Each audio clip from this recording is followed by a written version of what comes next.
This is unacceptable. And quite frankly, I'm tired of watching it. The Warriors lost again and now are below 500, sitting at 13 and 14, losing to the Portland Trailblazers 136 to 131 on Sunday. But I'm not going to waste your guys' time talking about that absolute atrocity that we saw on both ends of the floor. On today's show, I'm telling you right now, it has never been more clear that the Warriors need to make a trade. I mean, with the superstar level players that they have, Steph, Jimmy, sometimes Draymond, there is an opening for them to compete in the Western Conference, but not with the current shape of this roster. Now let's ask ourselves, why are the Golden State Warriors 13 and 14? Because we've seen them play to top levels of competition in this league, but we've also seen them lose to the Giannis-less Bucks. We've seen them lose to the Indiana Pacers, who are actively tanking and sitting guys out at this point. So why are the Warriors so good sometimes and they are just, an absolute dumpster fire other times?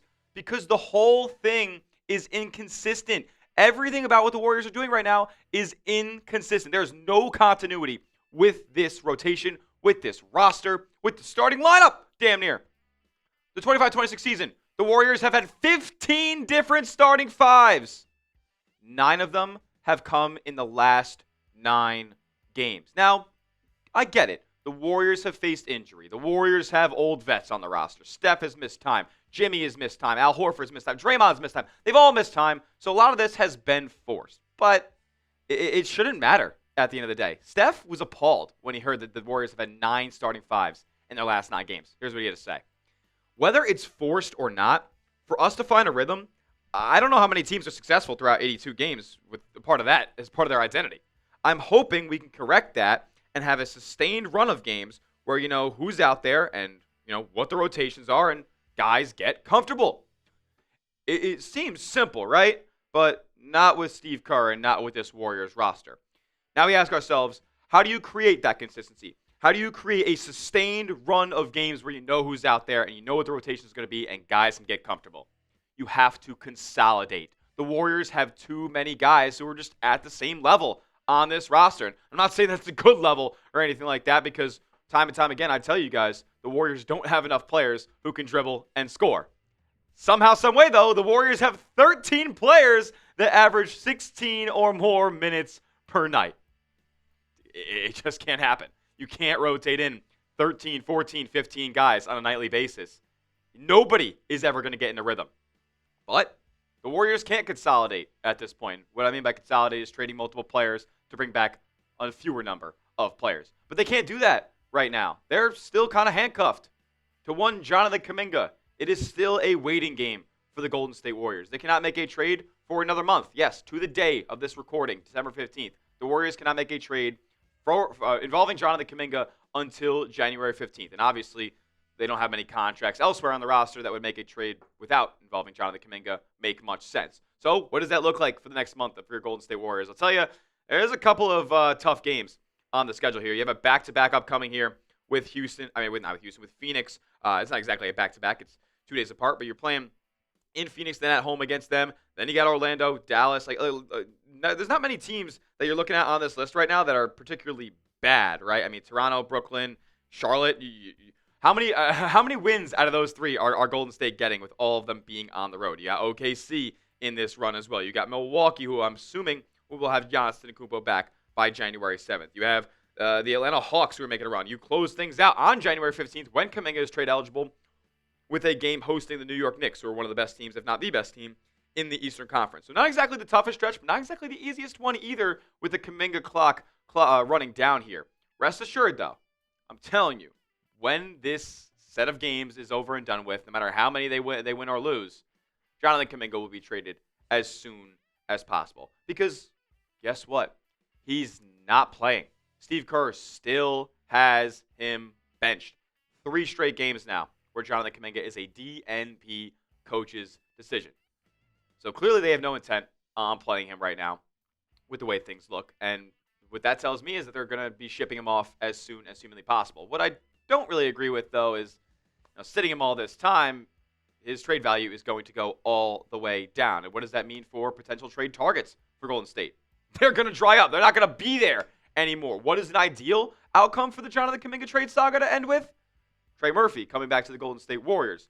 2-way player, A two-way wing in his 20s, under control on a contract without having to add a first. That is what Brian Windhorst said in a Threads, where he was getting a good little Q&A going on about what Golden State's ideal scenario and outcome would be when trading Jonathan Kuminga. And I just spoiled it, but who does that exactly describe?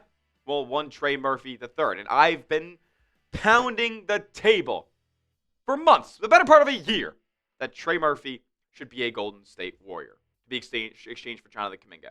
But the problem with Windhorst's thought there about a two-way wing in his 20s on a cost-controlled contract without having to give up a first, I can't even get the words out because that's so asinine when it comes to making a Trey Murphy trade. Sam Amick had more on the situation here as far as Golden State's pursuit of Trey Murphy. Here's what he had to say. For quite some time now, the Warriors have been open about their desire to acquire the Pelicans' Trey Murphy III. But if they're going to use Jonathan Kuminga to do that, then it would be helpful to know how, if at all, the Pelicans value the Warriors' 23-year-old forward. Well, we're not going to know that if they're not going to play him, for God's sakes. For the time being, the feedback is mixed on that front. 'Tis the season for smokescreens, after all. I just alluded to it. The issue with trying to trade for Trey Murphy, from Brian Windhorst's point of view, the more I read into it, it's looking more like a pipe dream than it is an ideal outcome. There is zero chance, zilch, nada, that you will get Trey Murphy for no first-round pick.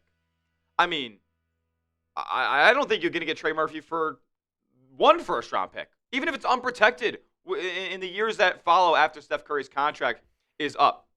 I don't think you're getting Trey Murphy, who is 25 years old, ascending, a guy who's getting better every single year, for one first-round pick. Yeah, I know Luka Doncic went for one first-round pick. I do not care. Two wrongs do not make a right in this scenario. I think you'll seriously have to give up 2 firsts plus Jonathan Kuminga and then whatever else Golden State has to throw in the deal as well. But guess what? I'm doing it. Would you give it up? Would you give up 2 first-round picks for Trey Murphy? Be honest with me and be the GM down in the comments section. Y for yes or N for no? Would you give up 2 first-round picks and, let's just call it right now, unprotected first-round picks for Trey Murphy? Next, because I don't think at this point in time, as it stands today, that Trey Murphy is a totally realistic trade candidate. Just for the sole fact that Jonathan Kuminga doesn't play, Trey Murphy does play, and I guess the Warriors don't want to give up first-round picks. They would be silly not to. So we're going to go through a couple of realistic, or more realistic, I should say, Jonathan Kuminga trades in just a moment. That in a second. First, though, I got to tell you guys about our sponsor, and that is Prize Picks. This episode is brought to you by Prize Picks. With the holiday season here, so much going on, folks. Basketball matchups, playoff pushes, bowl games, all happening at once. And with you and I making a ton of decisions this time of year on what gifts to buy, what to eat, which games to watch, there's one place where making those decisions and being right on them can get you paid, and that is Prize Picks, the best daily fantasy sports app in the game. All you guys got to do is pick a lineup of 2 to 6 players and just pick more or less on their projected stats. It's not just basketball. They got football on there. They got college sports on there. You can mix and match them all in the same lineup. More about the same lineup, you can put multiple stat projections from one player and put it in the same lineup. Yes, only on Prize Picks they have stacks. They also offer a bunch of other cool features like early payout. So if you're confident in your lineup but not confident to see it all the way through, you can cash out with an early payout option. It's the best daily fantasy sports app in the game. Takes less than 60 seconds to create a lineup. And guess what? New users are getting hooked up with a free $50 in their account when they use that promo code in the bottom right of your screen, CLNS. So download the Prize Picks app today. Use the code CLNS to get $50 in lineups after you place your first $5 lineup. That's code CLNS to get $50 in lineups after your first $5 lineup. Prize Picks. It's good to be right. All right.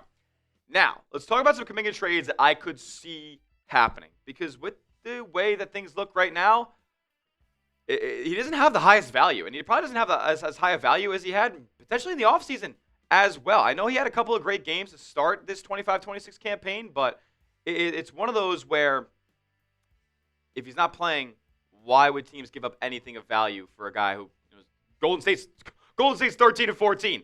They're under 500 and they can't find a spot for the guy in the rotation. So why would anybody else give up anything of value for him? But I think that there are still some teams that want his services. He's a 23-year-old athletic wing who has shown the ability to score in bunches. Some teams are going to want to take the chance on that guy. And I think one team we're going to start with here is the LA Clippers. Now, with the Clippers, in the Jonathan Kuminga scenario, they don't have a lot of they don't have any really first-round draft capital. So we could think about them potentially sending a guy like Ivica Zubac over in a deal like this, but when trading away Jonathan Kuminga, and I think it was most evident in the Portland Trailblazers loss, the Warriors lack defensive wings.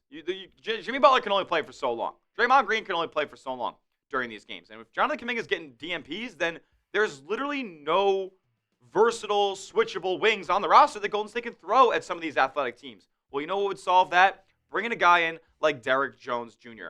He's been one of the best defenders on the ball in the entire league this year. And he can switch onto twos, onto threes, onto maybe even some ones as well. He's a versatile defender. He can hit the outside shot. I mean, he's one of the best corner three-point shooters in the NBA. So bringing him to Golden State would be awesome. Plus, you get a guy like Brook Lopez, who I know, aging veteran, not going to be able to play as much as you want your starting level center to be able to play, but you platoon him, you platoon Al Horford, you get them each one-on-one on some back-to-backs, and then you still have Quinn Post ascending and TJD on the back end of the bench as well. I would make this deal 10 times out of 10. You also get Kobe Brown. Don't really know much about him. Doesn't get a ton of run.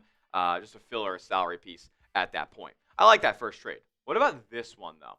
A little three-team deal. And honestly, it's more likely that it would be a multi-team deal rather than just a one-for-one. With how difficult it is to make trades around the league at this point, it would likely be something that involves multiple teams or more than two. In this deal, the Warriors get a whole heck of a lot better, and I'm assuming that Warriors fans are going to like this one the best out of the three that we choose here because, one, they'd have to give up just one 2027 first-round pick. They would receive Daniel Gafford, who's one of the best rim-running bigs, one of the best rebounding bigs, one of the best shot-blocking bigs in all of basketball. Doesn't necessarily space the floor or anything like that, so could be a guy who's borderline unplayable at the end of the games, but a big body who doesn't really get hurt a whole heck of a lot and would be able to play that starting lineup in that starting lineup for Golden State consistently. Also one of the best screen setters in the league. You'd also get Ayo Dosunmu, who would Ayo Dosunmu be a top 4 player on Golden State's roster skill-wise? I mean, Steph, Jimmy, Draymond. After that, Ayo Dosunmu, next best player on the Warriors team. There wouldn't be a question at that point. That's a guy who's on an expiring deal, though. You have to pay him in the offseason. I don't think Golden State would be too upset with that. I don't know what kind of money he would command because he's having a really solid season so far. He can handle the rock. He can play off the ball, and he's one of the best on-ball defenders at the guard position as well. Kuminga and TJD would be going to the Bulls in this scenario, a team that we know had some level of interest during the offseason. It quickly faded, though, and we never really heard much about the Warriors and the Bulls having any conversations. And then the Mavs would get Kobe White in this deal and a 2027 Golden State first, with them kind of going into full rebuild mode here. Getting a first-round pick for Daniel Gafford is something that they could probably take it and run in this scenario. So I like this deal. Makes Golden State better, makes the Mavs better in a rebuild position, and the Bulls, they get a chance on a guy like Kuminga here after swinging and missing on Noah Esenge in the 2025 NBA draft. All right, trade idea number 3. Herb Jones, Kevon Looney. We've talked about this trade before on the channel, but as far as deals with the Pelicans go, this is probably the likeliest that it gets. And you'd still have to put in some level of a first-round pick to New Orleans in this scenario because they're hurting in the draft capital department as well. But you reunite with Looney. You get some solid depth at the center position, even if he is undersized. But there is your wing. There is your golden goose right there in Herb Jones. Maybe the best defender at his position of any forward in all of basketball. He's hitting the 3 ball at a solid clip as well this year.